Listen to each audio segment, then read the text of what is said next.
Hosea 6 ayat yang ketiga. Marilah kita mengenal dan berusaha sungguh-sungguh mengenal Tuhan. Ia pasti muncul seperti fajar. Ia akan datang kepada kita seperti hujan pada akhir musim yang mengairi bumi. Sampai dengan hari ini, Tuhan masih berbicara kepada kita manusia.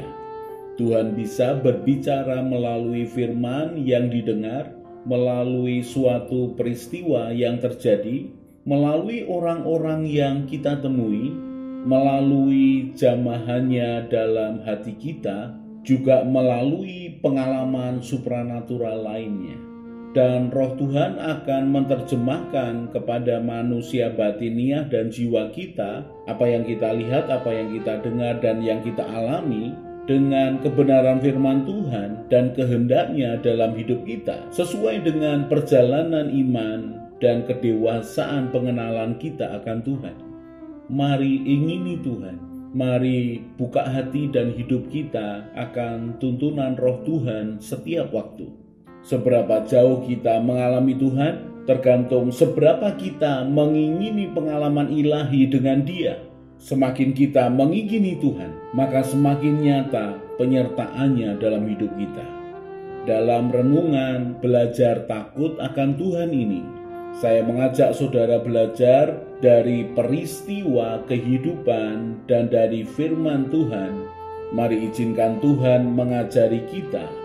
Mari membuka hati dan pikiran kita, supaya kita hidup dalam takut akan Tuhan.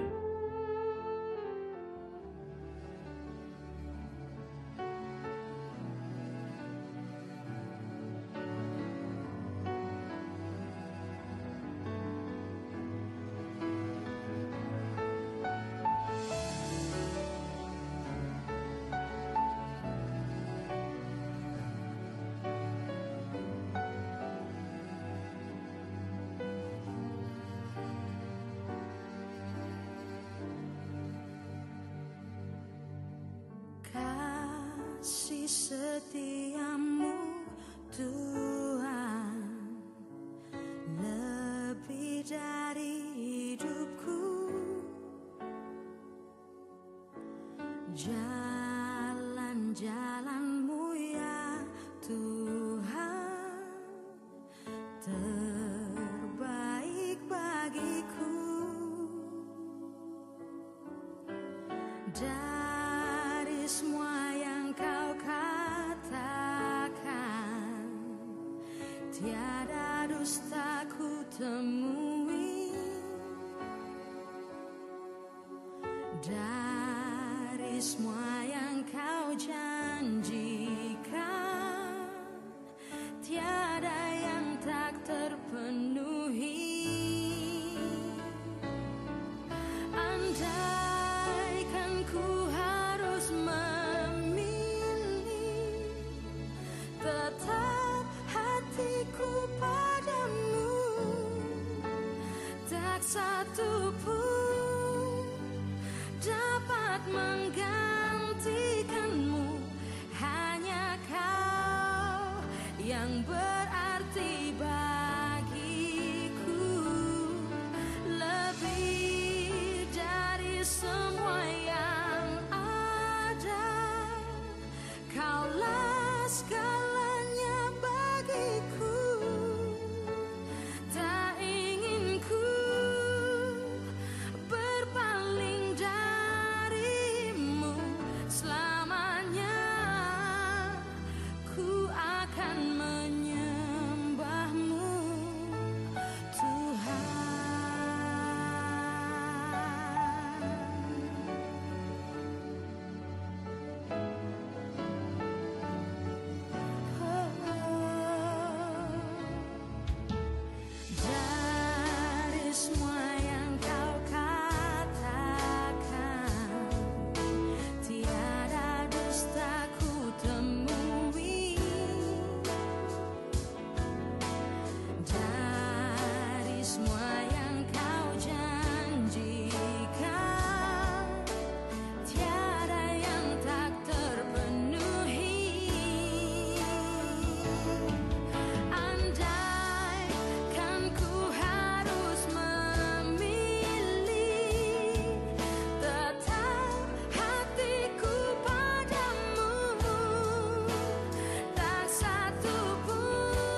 Latar belakang takut akan Tuhan nomor 427, bersyukur memiliki Tuhan yang idealis. Sebenarnya judul ini muncul karena komentar dari teman Facebook saya yang memberikan penilaian ketika saya mengupload beberapa renungan. Saya tahu bahwa orang yang mengomentari Facebook itu sebagian besar hanya bagian dari iseng, atau ada yang menghargai, atau bagian dari sesuatu yang dikerjakan tanpa dipikir. Saya menerima komentar yang baik, juga komentar yang buruk saya anggap sesuatu yang biasa, yang adalah resiko dari orang bermedia sosial. Orang yang bermain medsos harus siap dengan komentar apapun. Jangan bermimpi orang akan sepakat dan setuju dengan pendapat kita. Bahkan perbedaan atau perlawanan, bahkan perkataan sinis mereka justru akan membuka sesuatu yang bagus kalau kita ini mau meresponnya dengan baik. Ketika saya mengupload renungan saya yang berjudul Menikah Seperti Naik Mobil Bersama, di mana itu merupakan 3 seri yang diupload secara bergantian, banyak yang berkomentar positif, tetapi ada yang mengatakan itu terlalu idealis. Biasanya saya tidak memperhatikan komentar orang lain. Tetapi saat itu, ketika saya membaca komentar terlalu idealis, kemudian saya bawa ke Tuhan. Apakah aku ini memang orang yang terlalu idealis ya Tuhan? Dan pertanyaan dalam hati kepada Tuhan selama sekian waktu kemudian menghasilkan perenungan yang seperti ini. Belajar takut akan Tuhan nomor 427. Bersyukur memiliki Tuhan yang idealis. Saya membuat renungan untuk ibadah minggu. Saya tuliskan apa yang saya alami dalam kehidupan sehari-hari menjadi renungan untuk jemaat. Saya berbagi hati dan berbagi kehidupan tentang apa yang saya alami dengan Tuhan kepada jemaat. Dan secara berkala saya salin renungan mingguan itu ke halaman Facebook saya. Saya pilih beberapa artikel yang bisa dibagikan secara umum, contohnya tentang kepemimpinan, tentang membangun karakter, atau tentang keluarga. Saya menikmati mengerjakan semua itu karena saya pikir baik untuk berbagi pengalaman kehidupan dengan banyak orang. Apalagi jumlah pertemanan di dalam Facebook saya sudah mencapai angka maksimal 5.000 orang. Walaupun saya tahu tidak semuanya aktif, tetapi minimal saya sudah membagikan buat siapapun yang nantinya membacanya. Saya investasikan pengalaman hidup dengan Tuhan kepada orang lain yang memberikan dampak yang membangun karakter yang kuat. Dan suatu kali saya mengupload artikel keluarga dengan judul Menikah Seperti Naik Mobil Bersama. Artikelnya saya bagi menjadi 3 bagian karena poinnya cukup banyak. Setelah diupload, maka mulailah ada beberapa orang yang berkomentar. Sebagian besar merasa senang dengan artikel yang saya upload, yang saya buat. Saya mencoba membaca komentarnya satu persatu. Tetapi kemudian mata saya terhenti pada satu komentar yang berbeda dengan yang lain. Sebagian besar berterima kasih untuk artikel itu karena memberikan wawasan, memberikan pengetahuan, bahkan menolong mereka untuk menghadapi kehidupan rumah tangga mereka. Tetapi komentar yang ini berbeda. Komentarnya pendek, tetapi cukup berisi. Ditulisnya di situ, terlalu idealis. Itu saja. Tidak ada tambahan komentar yang lain. Saya pikir ini orang aneh.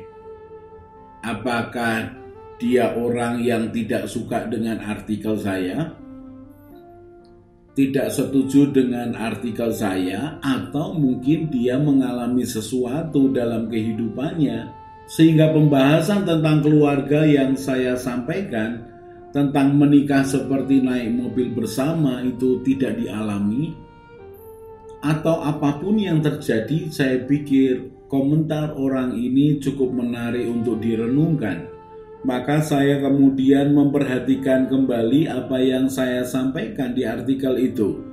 Saya mencoba baca kembali dengan perlahan supaya saya mengerti di mana yang terlalu idealis. Saya juga mau belajar dari orang lain. Kalau saya terlalu idealis, artinya apa yang saya sampaikan sulit untuk dipraktekkan. Jadi saya kembali memperhatikan artikel saya. Saya membagikan bahwa pernikahan itu bisa digambarkan seperti orang naik perahu bersama, orang masak makanan bersama, orang bermain badminton ganda campuran, orang naik gunung bersama. Tetapi kali itu saya gambarkan, dalam pernikahan bisa digambarkan seperti dua orang yang naik mobil bersama. Dalam artikel itu saya menceritakan bagaimana suami istri harus memiliki tujuan yang sama seperti mobil yang sedang pergi ke suatu tempat. Tujuannya harus jelas disepakati mereka berdua. Saya juga menguraikan bagaimana mobil pernikahan itu juga harus dipelihara dengan baik. Kalau mobil pernikahannya dipelihara dengan baik, maka kedua penumpang yang di dalamnya akan mengendarainya dengan aman dan nyaman. Saya juga berbicara tentang pemeliharaan mobil, ganti oli, cek rem, cek ban, pemeliharaan rutin yang dilakukan supaya mobilnya nyaman ketika dinaiki. Lalu saya samakan tentang naik mobil bersama itu dengan pernikahan yang harus dipelihara sebaik-baiknya supaya jalannya bisa lancar dan menyenangkan. Tetapi kalau mobil jarang dipelihara, maka suatu kali mobil itu akan mogok dan menyusahkan pemiliknya. Begitu juga dengan pernikahan. Kalau tidak dipelihara dengan baik, maka akan menyusahkan kedua belah pihak, suami istri. Saya juga menggambarkan bagaimana mobil harus memiliki shock breaker yang baik atau peredam kejut yang baik untuk menjaga kenyamanan penumpangnya, walaupun harus melewati jalanan yang rusak. Shock breaker mobil atau peredam kejut mobil ini akan menahan goncangan sehingga penumpang yang di dalamnya akan tetap nyaman. Demikian juga dengan suami istri saat mengalami goncangan dalam rumah tangga. Shock breaker hatinya harus bagus, bisa menahan goncangan yang terjadi. Tidak mudah marah, juga tidak mudah putus asa. Walaupun mengalami kesulitan rumah tangga, tetapi bisa adem ayem menghadapinya berdua. Lalu saya mengulang lagi pembahasan dari artikel saya itu.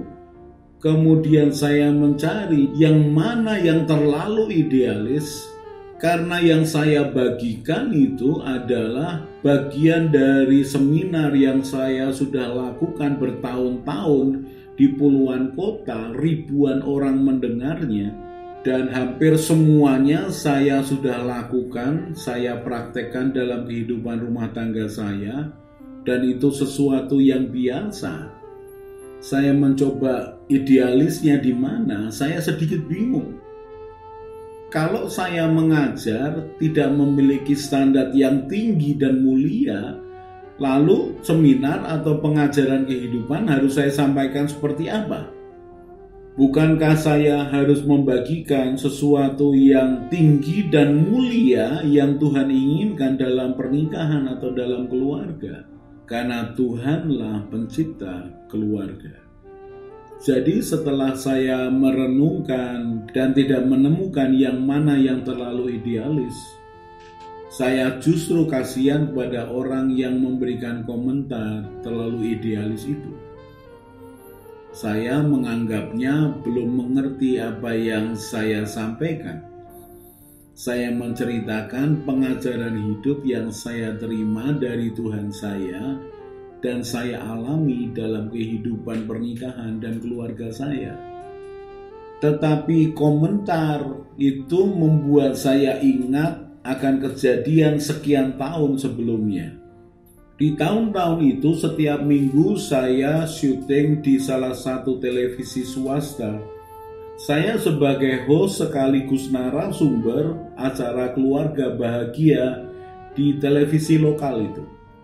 Biasanya saya syuting live di studio, tetapi karena minggu-minggu ke depannya saya harus keluar kota, maka saya harus membuat rekaman.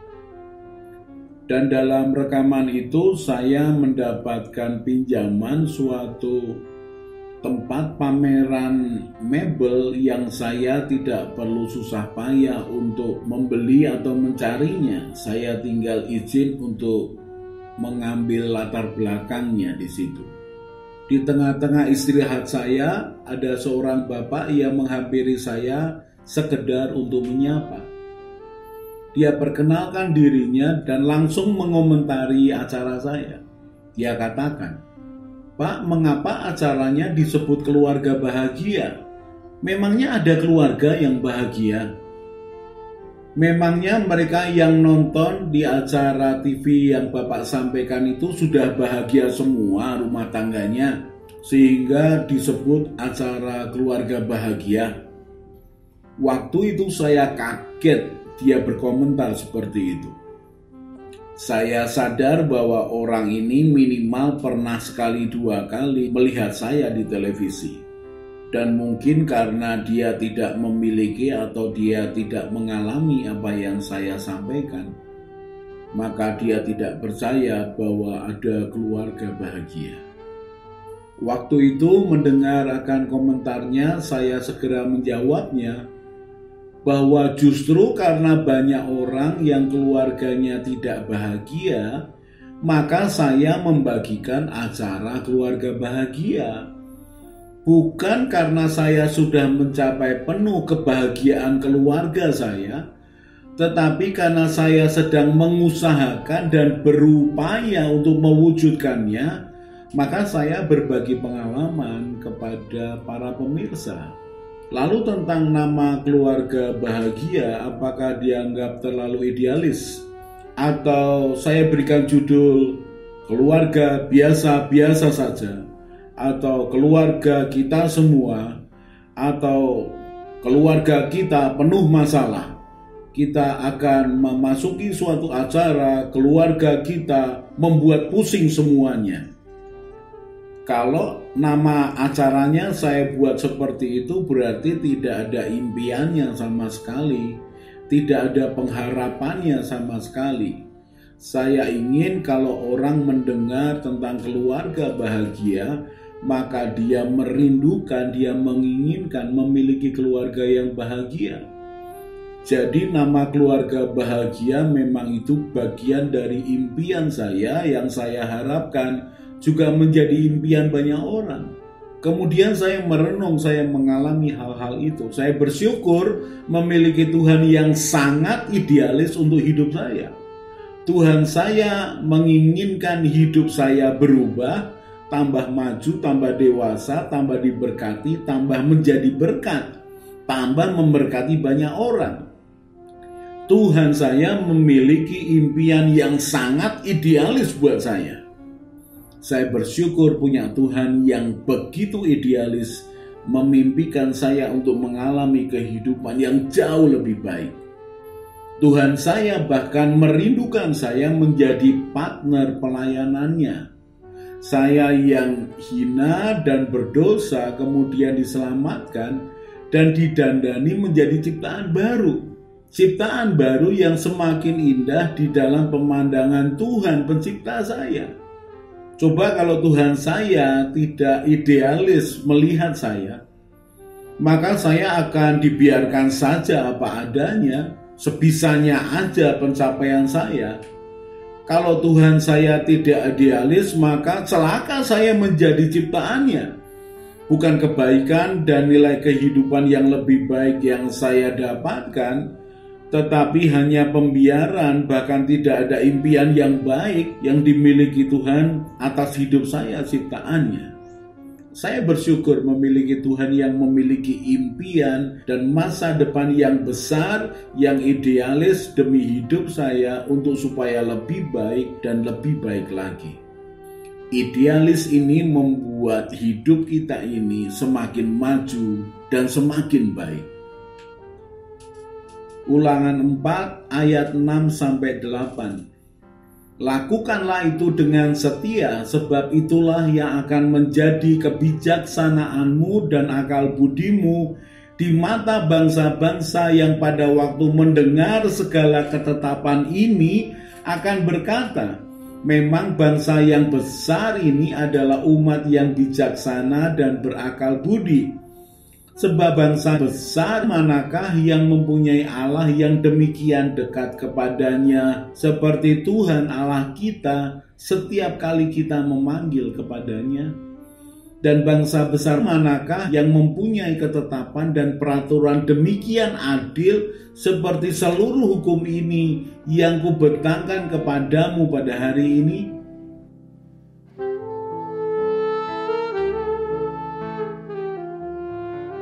Yakobus pasal yang pertama ayat 19 mulai. Hai saudara-saudara yang kukasihi, ingatlah hal ini. Setiap orang hendaklah cepat untuk mendengar, tetapi lambat untuk berkata-kata, dan juga lambat untuk marah. Sebab amarah manusia tidak mengerjakan kebenaran di hadapan Allah. Sebab itu buanglah segala sesuatu yang kotor dan kejahatan yang begitu banyak itu, dan terimalah dengan lemah lembut firman yang tertanam di dalam hatimu, yang berkuasa menyelamatkan jiwamu. Tetapi hendaklah kamu menjadi pelaku firman, dan bukan hanya pendengar saja. Sebab jika tidak demikian, kamu menipu diri sendiri. Sebab jika seorang hanya mendengar firman saja, dan tidak melakukannya, ia adalah seumpama seorang yang sedang mengamat-amati mukanya yang sebenarnya di depan cermin, baru saja ia memandang dirinya, ia sudah pergi, atau ia segera lupa bagaimana rupanya.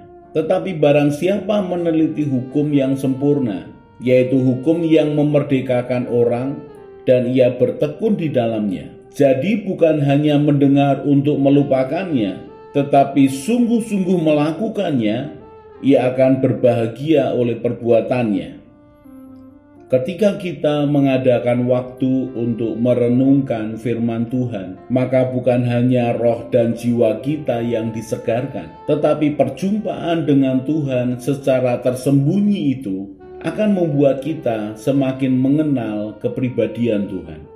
Semakin sering kita merenungkan firman Tuhan, maka kesadaran akan Tuhan dalam hidup kita akan semakin kuat, dan kita akan semakin menikmati pimpinan tuntunan Tuhan dalam hidup kita. Dia Tuhan semakin nyata, bahkan lebih nyata daripada segala sesuatu yang kita lihat dengan mata kita. Mari belajar takut akan Tuhan, maka kita akan semakin peka dengan suara dan pimpinannya. Mari mata kita tertuju kepada Tuhan Yesus dan hati kita melekat kepadanya. Maka pengajaran, tuntunan, dan penyertaannya akan semakin nyata dalam hidup kita. Saya Yosea Kristiono, Gembala Jemaat GKI Injil Keselamatan Semarang. Tetap setia, tetap semangat. God bless.